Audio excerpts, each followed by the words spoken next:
Right, hi there, everyone. I'm going to have to freestyle this, aren't I? Yeah. So good first day of the only day of BitBrum. Watched an interesting talk earlier from Greg Walker on. Essentially, he was explaining the blockchain. It's something really difficult. If someone says to me, "Can you explain it like I'm a 5-year-old?" I still have troubles now making it concise, especially when you are excited and you've got to concisely explain things. So I'm freestyling and just waiting for Joe, hopefully. Oh, wait, we've got Rhian. Here we go. Rhian, how you going? Sweet. Oh, wow. Yay. First interview of the day. Yeah, well, technically, I may have been the first one if Mad Bitcoins was technically interviewing me. So, would you like to explain who you are and what you do to the camera, Rhian? Yeah. Or cameras? I'm Rhian. I've been involved in Bitcoin and crypto scene since 2013.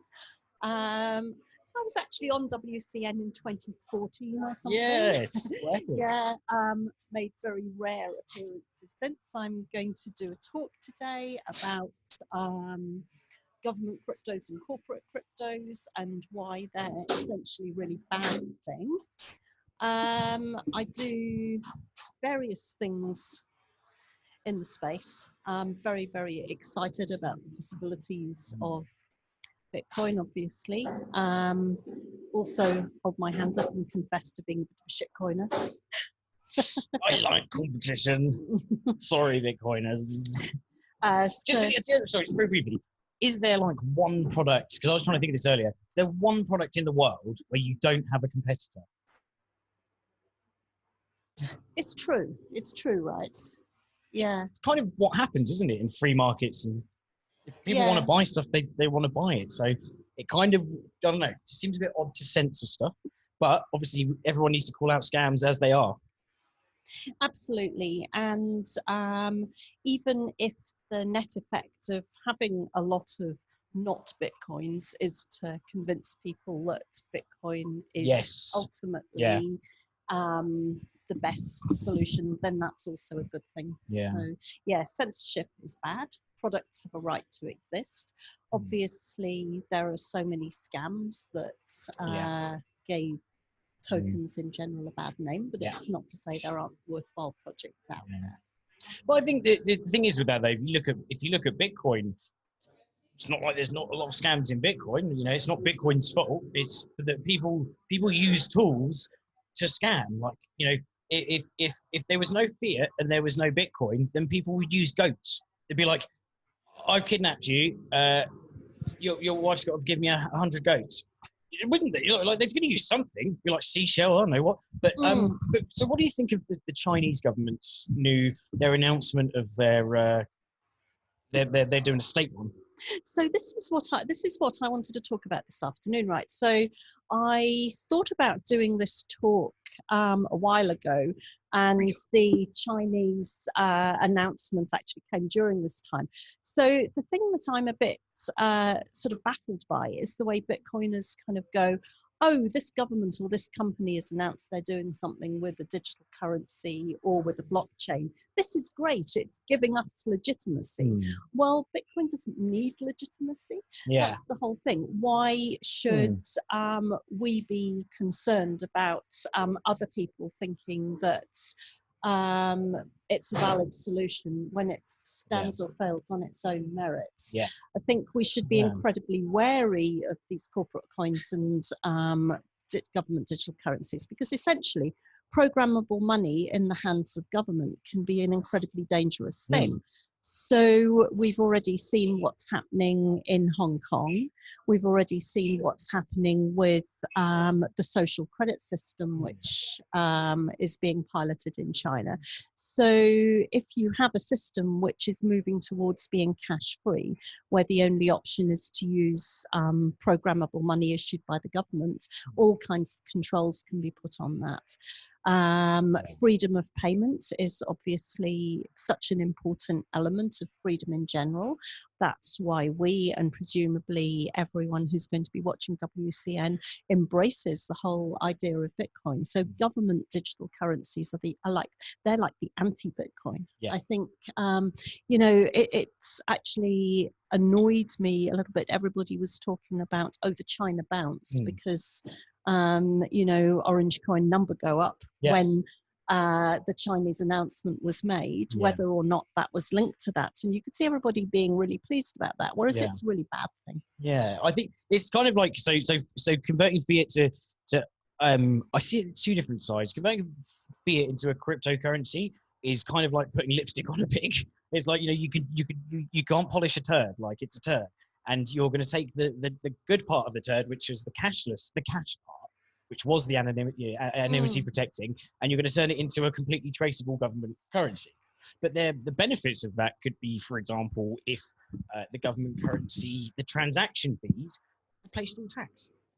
Imagine that. Like, imagine went to I don't know if it's logical or economical, but there's no, you never have any pay any tax, but everyone just pays micro fees. The micro fee just goes to the government. That's how they dish out all the systems.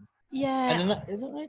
I think that's still a really bad thing, because you're not really going to need transaction fees in a situation where the government's running the servers.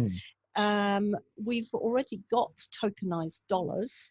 If you think about Tether, DAI, whatever, they are tokenized dollars by any other name. The government tokenizing dollars or pounds or euros, it's neither here nor there, except that it will replace cash. Yeah. But the worry is when you start having things like government smart contracts. So take, for example, the example of social benefits. Like, lots of people might have a knee-jerk reaction to saying, oh yes, so if people are unemployed, they shouldn't be allowed to spend money on booze or cigarettes or whatever, and they should only have food stamps.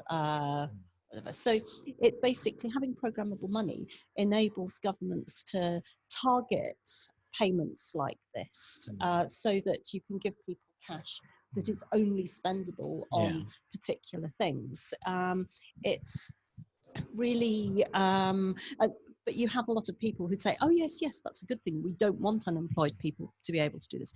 But it's the thin end of the wedge, because then you have governments, cryptocurrencies, where to inflate the economy, for example, to fight the type of deflation that you have in Japan, they say, well, we're going to airdrop some money to people, but like only if they spend it on certain consumer goods, because we've noticed that the sector of the economy where they make overpriced sofas that people buy on credit is suffering. So you can have some money, but it'll expire in so many months if you don't buy a sofa with it. Do you view that as so that specific scenario, do you view it as a bad thing or a good thing?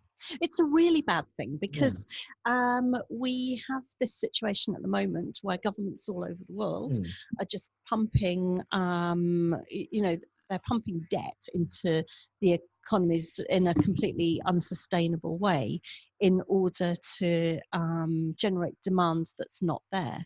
And basically, that's not the function of government to do things like that.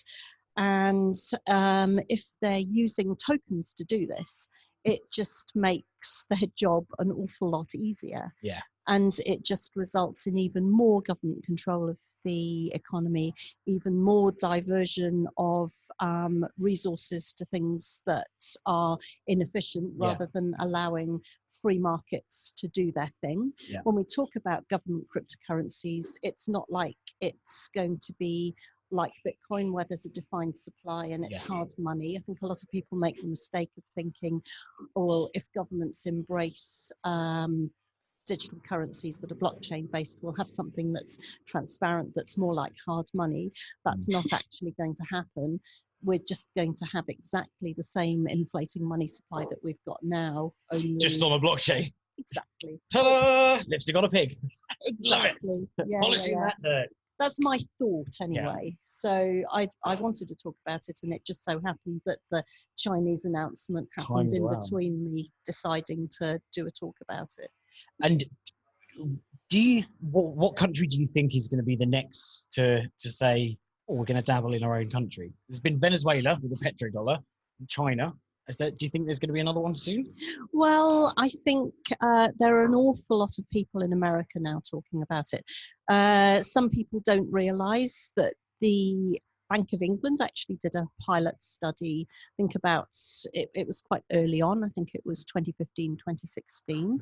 They did, correct myself here, it wasn't an official Bank of England study. It was a study by some academics at UCL, but with the blessing of the Bank of England, talking about the technical aspects of how they could tokenize the pound. Yeah. I wouldn't be surprised to see the Americans going for this. We've had the Congress there, and the various committees seem to be really split between people who just don't get it at all. You could see when they were interviewing Mark Zuckerberg that half of them just didn't get it at all. But then you've got some that do, and they're calling for a digital dollar. So I wouldn't be surprised if America went that way. It does seem like it's a matter of time, because I sort of actually. One of the first shows I watched was in 2013. It was Mad Bitcoins, and I first heard about Bitcoin from a friend who'd spare off the Silk Road. He sold me one, and then I was like, oh wow, I can print this with graphics card. This is amazing. And I went to print's a bad word. I can mine them and earn them via work. But yeah, so I've learned about Bitcoin relatively early on, and thought this is a crazy concept. I say, well, it's a crazy concept, but I'm not 100% sure about it. And then as soon as I saw like Tom dressed in this funny hat and with psychedelic backgrounds, I was like, sold. That's it. It was amazing. So I don't know. I think that the government's meddling in the cryptocurrency sphere, it's going to obviously. I don't think there's going to be many that really say we'll use Bitcoin as our. It's a lovely utopian dream, but I just can't see any countries having the guts to say, hey, we're going to screw this off, and we've been packing Bitcoin, for example, and we're going to no longer use our currency. And it's a great utopian dream, and I think eventually these things may pan out. However, 100 years that someone actually does, and a country does change over and use Bitcoin in some way instead of having their own currency. But well, in a sense, it sort of doesn't matter what governments do, because ultimately people will find their own way of transacting. I think it's quite interesting the way banks, for example, have come almost full circle from the days in 2016 when it was all blockchain, not Bitcoin. And now banks are exploring products which are in some ways tied to the Bitcoin blockchain, whether it's through side chains or assets to digitize to tokenize using the Bitcoin blockchain. And if enough banks start transacting at that kind of level with Bitcoin linked products, and that becomes a medium of exchange globally, then in a sense, whatever governments are trying to impose is less important. Yeah. That's what I think anyway. Yeah. I mean, we'll wait and see. I don't think, obviously the conversation about scalability has moved on quite a lot. Most people now are not expecting all transactions to happen on the Bitcoin blockchain itself. They're expecting transactions to happen on things which operate in different layers above the main Bitcoin blockchain. So let's see what happens. But I do think government coins, government tokens are not the way to go. No. I mean, I think it's almost like governments see that Bitcoin is a powerful tool because it's censorship resistant. But I think it's going to be it's either going to be, I think it'll be an arms race, essentially. It'll be like the Bitcoin, adopting Bitcoin, not fully replacing their currency, but like saying that they're holding it. It'll be people like countries coming out going, oh yeah, we've been packing Bitcoin, but we didn't want to say. And I think it's going to turn into a bit of an arms race, because everyone's going to realize that unless they have a piece, the network effect is so strong, unless they have a piece, then they're not going to have any power. And Yeah. America's power in the dollar is diminishing. I mean, it was in Congress, wasn't it, where they said that, that in fact, was it Draghi from the ECB or said that the dollar is using its, Tusk, might have said that the dollar is losing its power, and things like Bitcoin are, taking it away. And that acknowledgement when he said about Bitcoin, I think that kind of that really resonated with me, that they realize that it's such a powerful thing. That, yeah.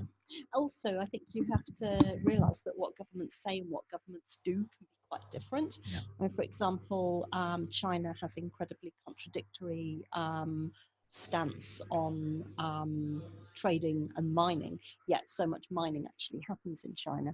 Similarly, in Russia, I can't remember the exact job title of the guy, but somebody who's quite senior in a government-associated body is behind some huge investment in mining in Russia. So again, you have to watch what people are doing, not what they're saying, I think. Yeah, I think it's the poker hand, isn't it? And the poker hand, poker face. There is, when you go to these events, and I was in working for a treasury department as a business analyst in a finance company, and towards, because I got made redundant on the lead, that was brilliant. So I just basically, they said, spend the training on whatever you want. So I did as many conferences as I possibly could, and I was speaking to a lot of treasuries. It was very corporate, and there were people from people from the Central Bank of Ireland, various places, and they're all basically saying how there's departments that investigate it. We don't know exactly what they do, but it seems like they're probably buying.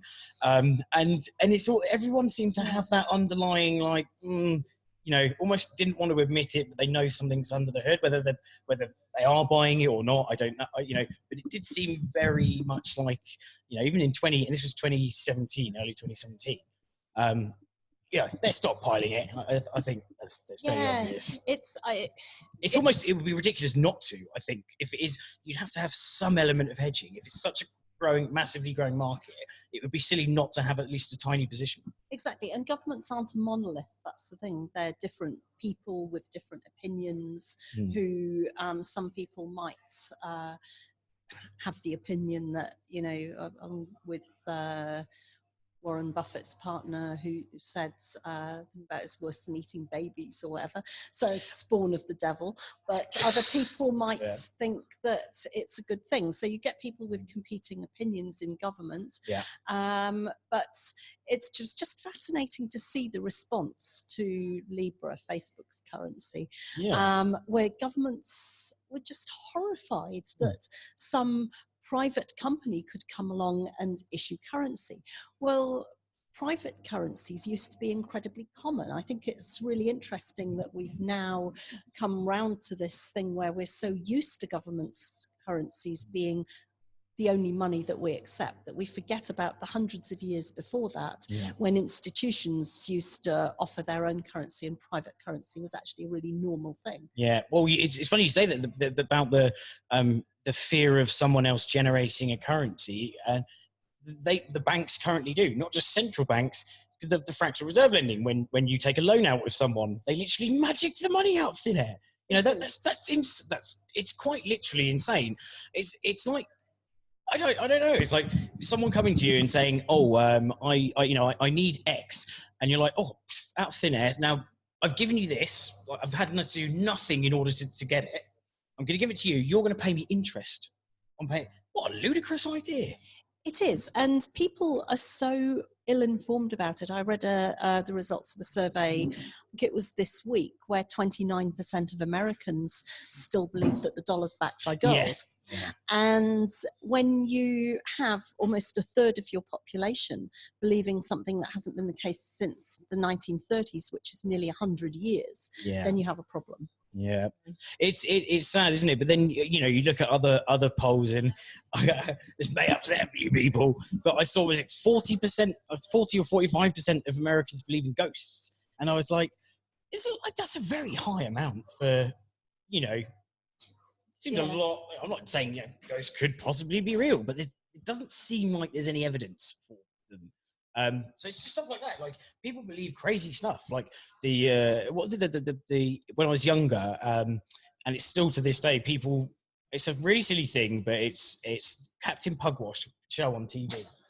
And there is not someone called Master Bates. There is not someone. There's no character called Master Bates. There's no character called. But like the entire, you speak to people and they're like, "Oh yeah, I remember Pugwash, Master Bates." Ooh. Like, no, they literally did. But everyone still believes it, and it's so hard once a bad bit of information is out to get it out of people's heads. Oh, I went to a talk. This is not Bitcoin related, but it's so interesting. I went to a talk. The National Science Museum in London does a thing called Lates once a month, which is just brilliant because you can go along after hours and they have interesting talks and so on.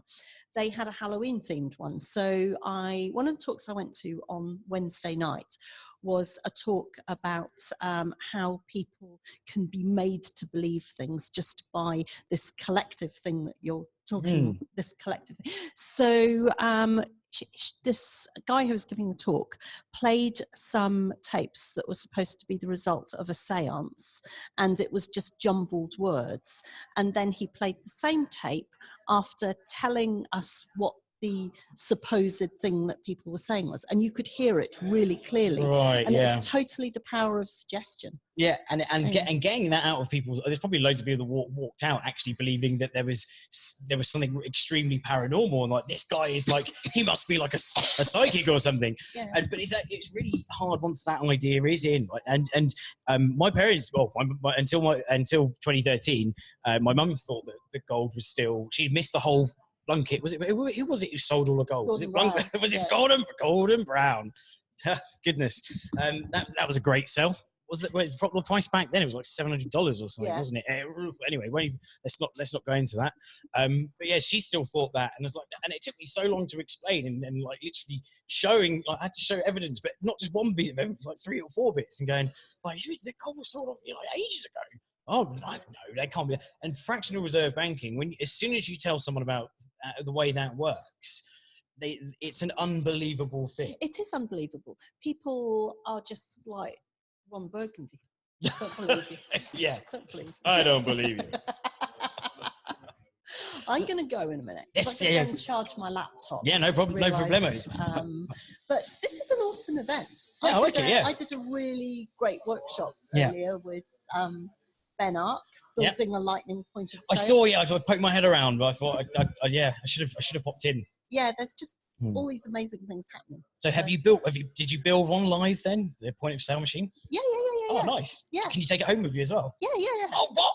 It's so awesome. Oh, well, okay, I'm gonna go and corner him so I can have it. I think he's doing the workshop again, just to because there was another load of people that wanted to see it. So definitely try and catch up with him. And any talks that you're really looking forward to, or that you've already watched that sort of really stood out? I missed all the talks because I was in the workshop, but I'm looking forward to Esky Jungle's BTC Base server talk. So, awesome. I've said that I might also step up on stage if someone will have me. Oh yeah, you should. Oh, guess what? I don't know if I'm allowed to say this, but I'm going to say it anyway.